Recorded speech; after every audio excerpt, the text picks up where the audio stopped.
Nagpakita ng malasakit at pagtulong ang Enrile PNP sa kabila ng matinding pagbuhos ng ulan na dulot ng Bagyong Uwan.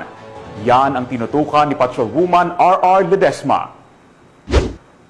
Sa kabila ng malakas na ulan at pagtaas ng tubig dala ng Bagyong Uwan, noong ika-11 ng Nobyembre nito lamang taon, ang ating mga kapulisan ay muling nagpamalas ng malasakit na sumasalamin ng pagiging makatao. Hindi nag-atubiling tumulong ang mga tauhan ng Enrile Police Station na pinamunuan ni Police Captain Christopher B. Dawan, Deputy Chief of Police, kasama ang mga opisyal ng Barangay 2 Enrile, Cagayan.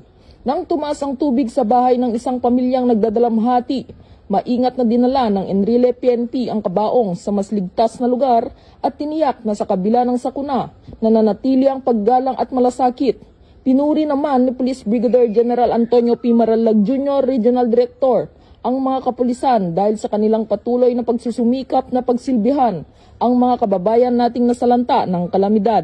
Ang tunay na serbisyo ng pambansang pulisya ay hindi lamang sa pagpapatupad ng batas, kundi kaakibat din nila ang pagtulong ng may puso at malasakit, lalo na ngayong panahon ng kalamidad.